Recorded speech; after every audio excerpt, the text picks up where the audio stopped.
ایک خاموش اور پرسکون شام میں آسمان پر کالے بادل چھائے ہوئے تھے اور بارش کی بوندیں رنگ برنگی چھتریوں پر گر رہی تھیں۔ لندن کے ایک پرانے گلیوں سے بھرے اینٹیک بازار میں عجیب اور غریب اشیاء کی دکانوں کے درمیان ایک چھوٹا سا اسٹال تھا جس پر پرانی کتابیں اور نوادرات بکھرے ہوئے تھے۔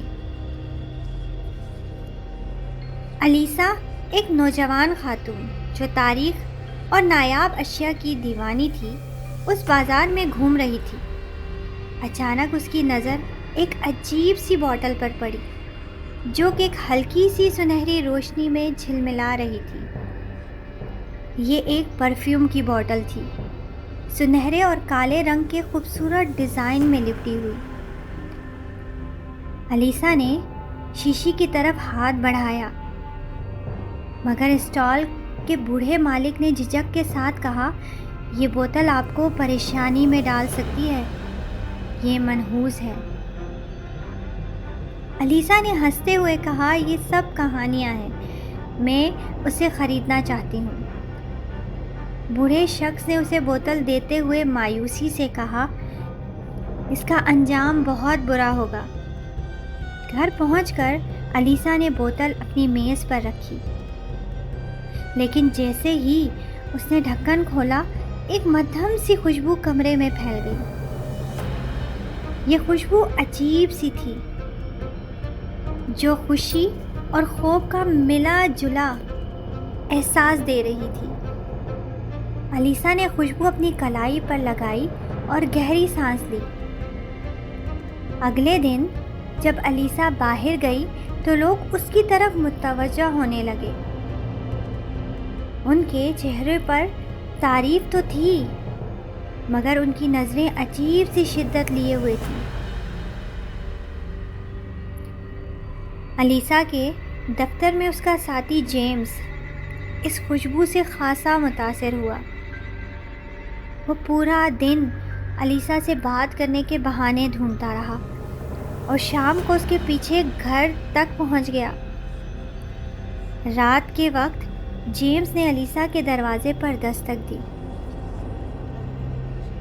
الیسا، دروازہ کھولو، مجھے تم سے ملنا ہے۔ الیسا خوف زدہ ہو گئی۔ اس نے پولیس کو بلا لیا، لیکن اس سے پہلے کہ پولیس پہنچتی، جیمز کی چیخ سنائی دی۔ جب الیسا نے دروازہ کھولا تو جیمز کی لاش زمین پر پڑی تھی۔ اس کا چہرہ خوف سے بگڑا ہوا تھا اور اس کی آنکھیں سرخ ہو چکی تھیں۔ پولیس انسپکٹر مارک کو یہ کیس دیا گیا۔ اس نے الیسا سے سوالات کیے، مگر اس کا دھیان بار بار کمرے میں پھیلی ہوئی خوشبو کی طرف جاتا رہا۔ مارک نے الیسا کو خبردار کیا کہ خوشبو عام نہیں لگتی۔ مارک نے اس معاملے پر مزید تحقیق شروع کی اور جلد ہی اس خوشبو کی عجیب کہانی سے پردہ اٹھا لیا۔ الیسا دوبارہ اس اینٹیک بازار گئی، مگر وہ بوڑھا مالک اب وہاں نہیں تھا۔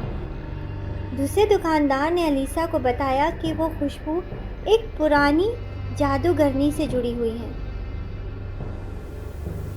اور جو بھی اسے استعمال کرے گا اس کے قریب آنے والے لوگ مرتے رہیں گے۔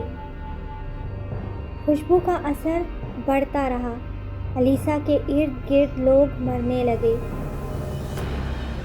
اور وہ بے بس ہو کر یہ سب دیکھتی رہی۔ وہ خوشبو کو ختم کرنے کی کوشش کرتی رہی، مگر بوتل ناقابل شکست تھی۔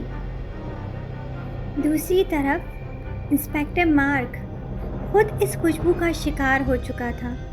وہ الیسا کے گھر پہنچا اور خوشبو کی بوتل چھیننے کی کوشش کرنے لگا۔ ایک طوفانی رات الیسا اور مارک کے درمیان جدوجہد جاری رہی۔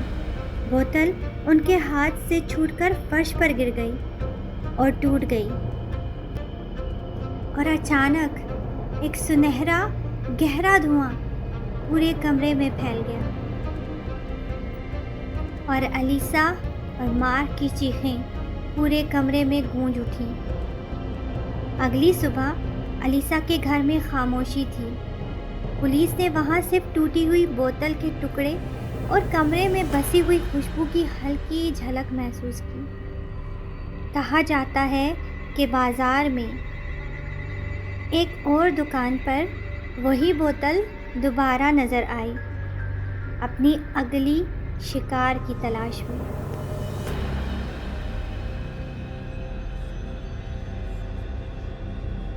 اگر آپ کو میری ویڈیوز اچھی لگتی ہیں تو please like, share, comment and subscribe my channel.